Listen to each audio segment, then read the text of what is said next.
Welcome back to the deep dive. Today, we're taking a necessary and frankly uncomfortable look at the sheer weight of consequence and the speed of strategic change.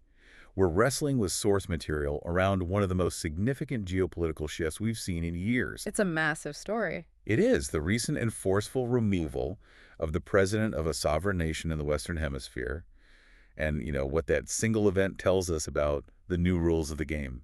And this isn't just a story for the hemisphere, it's truly global. Our sources give us this rare, sort of unfiltered window into the specific strategic framework that drove this action. Right. What we're witnessing, I think, is the formal implementation of a previously debated shift in U.S. national security strategy. One that connects an action in Caracas directly to what? U.S. commitments in Europe? Yeah.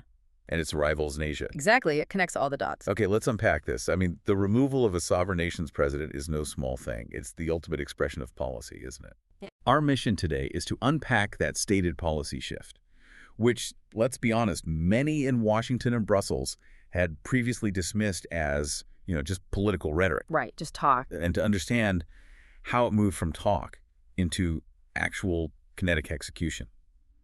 We need to analyze the immediate fallout, the really difficult choices being made right now in Latin America, and the huge strategic implications across the Atlantic. Precisely.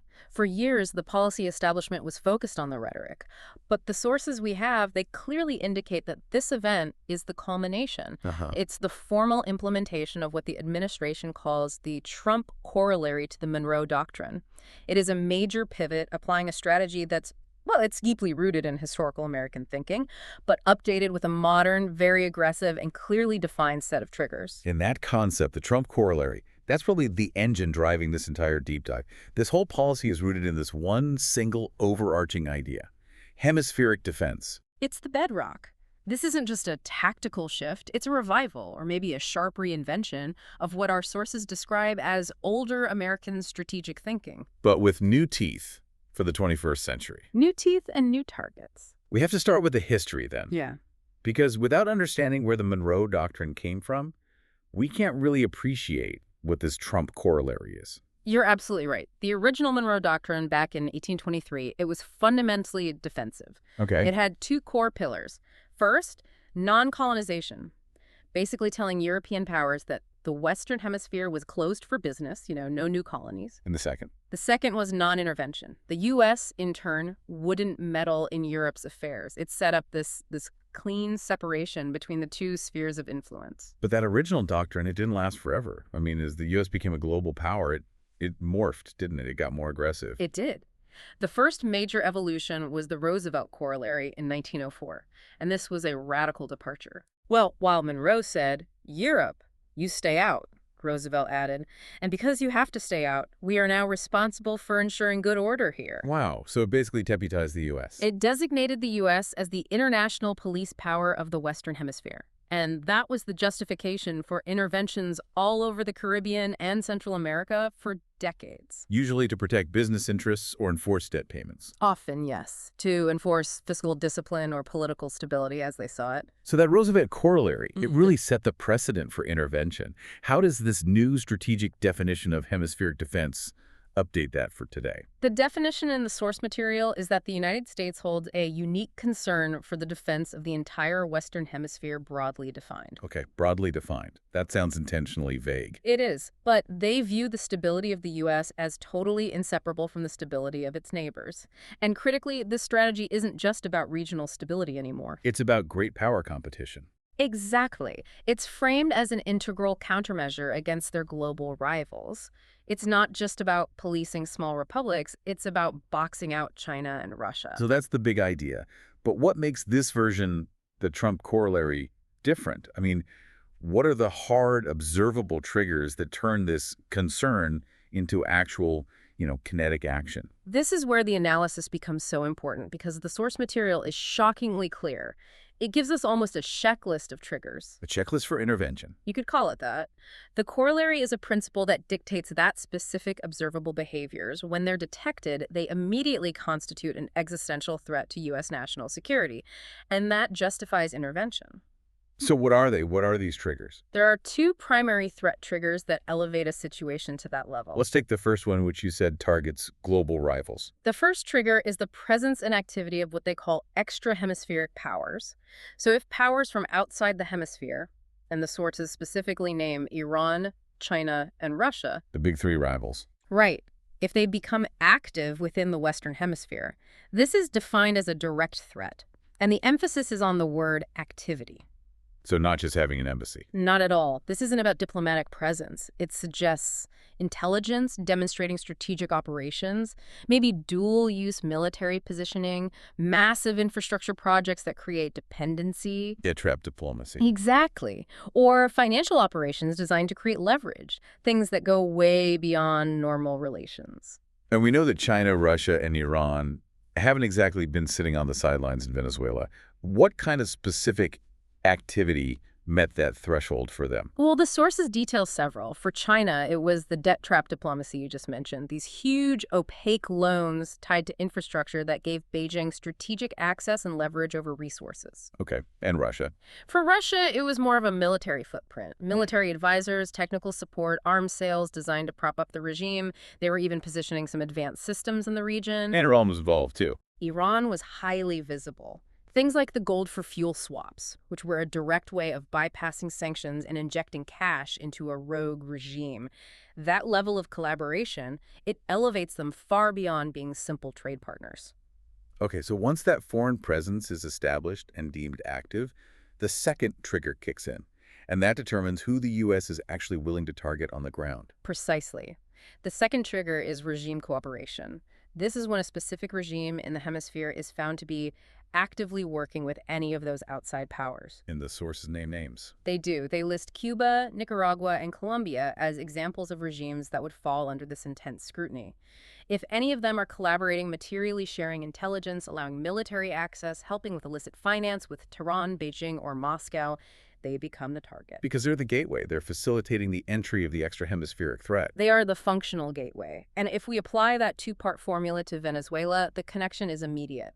It's the core rationale the administration gave for intervening. So the official line is that the Venezuelan regime wasn't just tolerating this foreign influence. They were actively working with Iran, China, and Russia to undermine U.S. interests.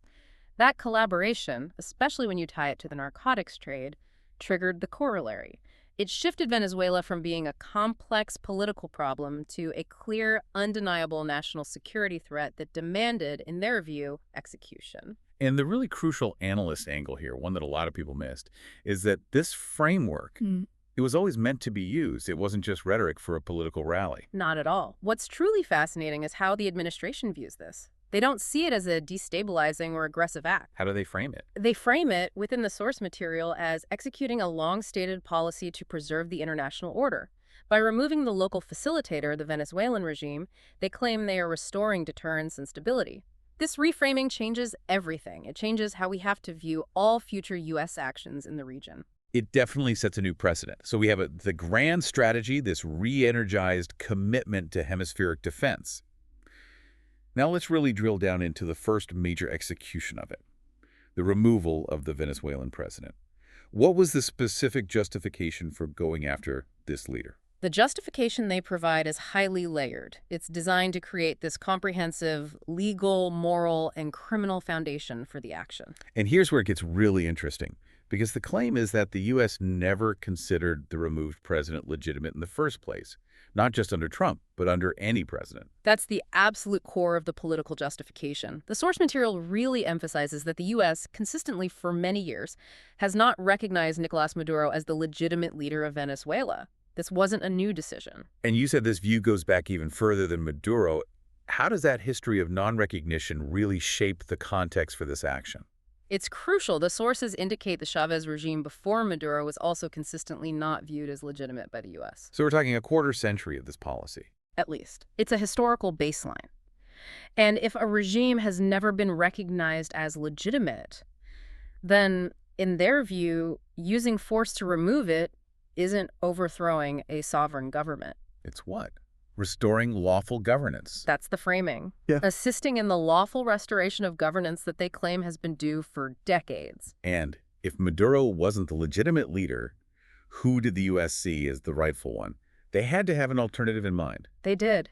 The administration's stated position for a long time has been that Maria Machado is the legitimate leader of Venezuela. Okay. And that claim of a legitimate alternative, however fractured her opposition might have been, it provided the necessary political cover.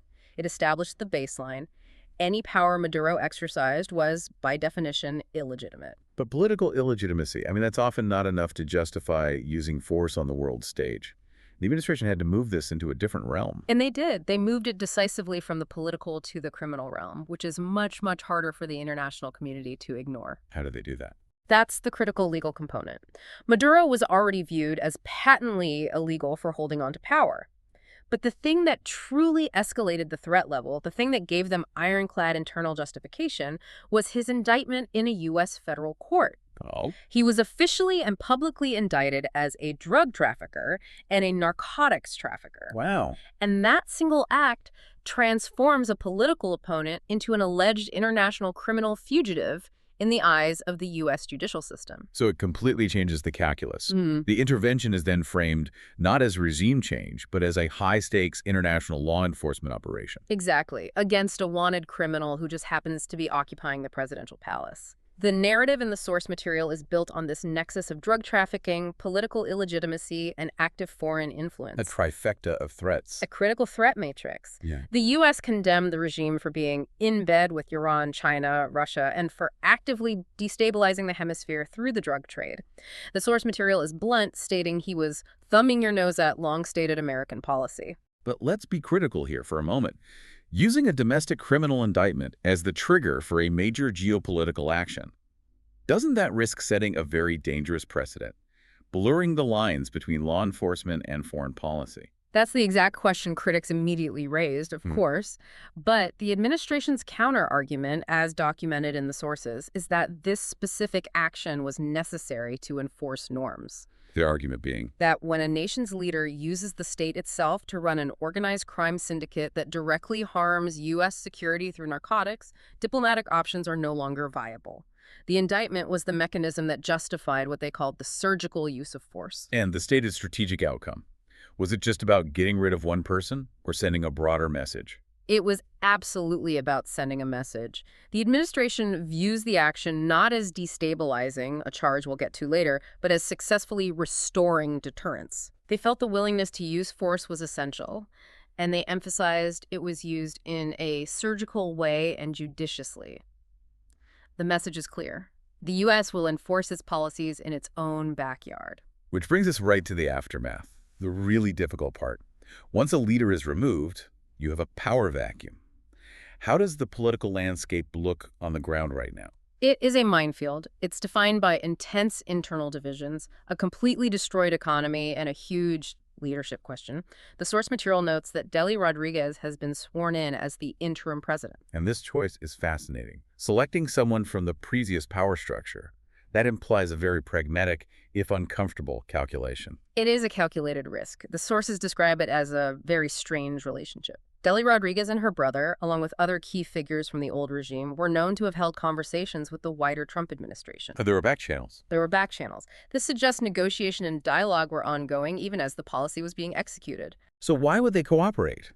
I mean, why would these fiercely anti-American figures suddenly be open to working with the U.S.? It seems to go against everything they've stood for. It comes down to one thing: profound personal incentive. Pragmatism. That's the key leverage point for the U.S. Money. The source analysis points out that these former regime elements, people like Delcy Rodriguez, amassed extraordinary ill-gotten wealth from looting the economy. Including the oil industry. Especially the oil industry. They have, and I'm quoting, a lot to lose personally by getting more at odds with the Trump administration, especially if that administration starts freezing their global assets. So their personal financial vulnerability, their desire to protect their fortunes, is the primary lever for American influence. It's a trade-off. Ideological purity for immediate stability. That's exactly it. The administration needs some kind of functioning transitional structure right now.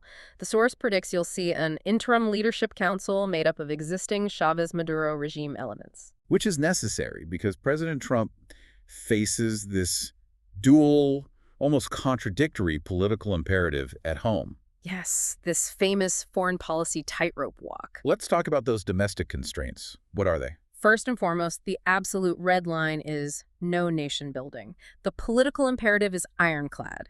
He cannot, from a domestic U.S. political standpoint, engage in anything that looks like nation building. There will not be Iraq 2.0.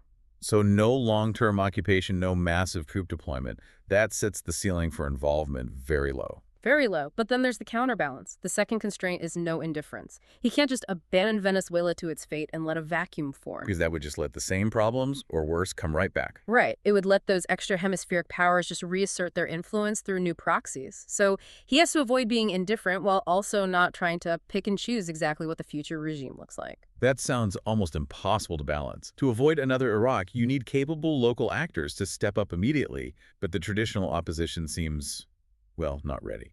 And that is the huge practical problem identified in the sources. The administration doesn't have anyone else to really turn to. The traditional Venezuelan opposition is described as divided. And inexperienced. Critically, they lack practical governing experience. They haven't run the country for a quarter century. This lack of a viable, ready-to-go alternative creates this overwhelming incentive to work with the existing structure, however distasteful. So the political constraints force the outcome. You need significant early buy-in from people like Delcy Rodriguez, even if it infuriates the Venezuelan opposition who wanted a clean sweep. Precisely. It's a difficult balancing act that consciously prioritizes immediate stability and removing the security threat over the immediate establishment of a perfect democratic system. Stability has to come first. Let's shift to that economic crisis then. The reason the U.S. has this leverage is because the economy was so systematically destroyed. What are the specifics of that catastrophe? The economic state of Venezuela is presented as the primary tragedy, and, consequently, the deepest justification for Western involvement. The source material focuses almost entirely on the destruction of the oil industry. We always hear that Venezuela sits on some of the largest reserves in the world. It should be incredibly wealthy. It was. The state oil company, PDVSA, was once described as one of the most successful and profitable energy companies on the planet, a real crown jewel. But our sources are blunt. It was destroyed and looted by the Chavez and Maduro regimes over 25 years. Destroyed and looted. That's more than just mismanagement. How do they do it? How do you ruin a global powerhouse like that? It was a systematic dismantling. First, they purged expertise. Highly skilled engineers, geologists, managers, all replaced by politically loyal but totally inexperienced cronies. Okay. Second, maintenance was just ignored.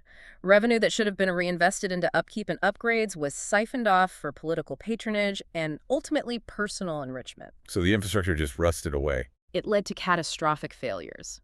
Pumps, pipelines, refineries, everything fell apart. Production didn't just drop, it collapsed. What does a revival even look like practically? And what's the realistic timeline? This is the sobering reality check. Our sources state unequivocally that it will take decades to bring the oil industry back to life. Decades. Wow.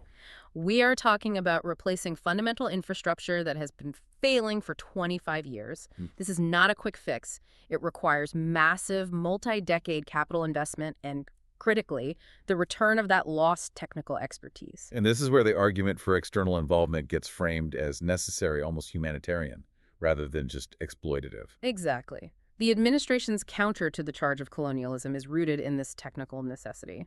The revival will require massive foreign technical support. The sources say only American, British, and European expertise can bring that oil industry back to life so the Venezuelan people can actually benefit from their own resources. So without that external help, the economic collapse just continues. And that enables more instability, more narcotics trade, and more foreign interference. So in their view, economic revival is a security imperative. Okay, that shift in focus from a regional issue to a globally enforced doctrine in the Western Hemisphere, that has to impact global priorities. If the U.S. is suddenly reprioritizing its own backyard, the question immediately comes up, is it going to leave Europe to Russia? That is the natural strategic question that follows.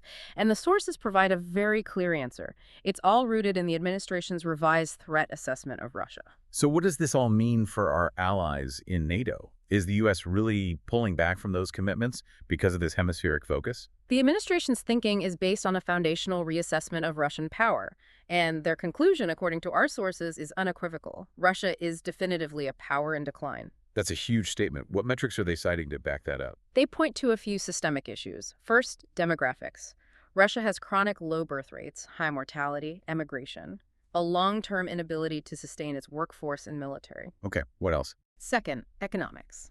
The Russian economy is still structurally dependent on oil and gas. It's isolated by sanctions and it's struggling to innovate. It just doesn't have the dynamism to sustain great power status long term. And the third major factor was the very conflict that was supposed to show Russian strength. Precisely. The war in Ukraine was the decisive factor. In the U.S. view, the war revealed an extraordinarily weak and decaying Russian state. It exposed all these systemic fragilities, poor logistics, bad training, endemic corruption, outdated equipment. So the conflict didn't project strength, it exposed weakness. It exposed a fundamental inability to sustain a long-term conventional war. If Russia is now formally assessed as being in decay, what does that mean for the threat timeline the U.S. feels it needs to address? It dramatically shrinks the urgency. Russia is now assessed as posing only a short-term threat to the U.S. and Europe, and that is a crucial policy distinction. A short-term threat is one that can be managed and mitigated, maybe without the heavy, sustained, perpetual U.S. commitment we've seen for decades. And what about Europe's ability to step up and handle that threat on its own? That's the other half of the equation, right? It is. The administration's view is that over the medium and long term, the Russian threat is one that Europe itself can handle. And this confidence is tied directly to observable increases in European capability. Which the U.S. has been pushing for years. For years, the sources note that Europe has undertaken increased defense spending and capability increases significantly over the last 4 years, largely in response to that U.S. pressure. So the argument is, Europe has finally started investing, and the threat from Russia is assessed as decaying.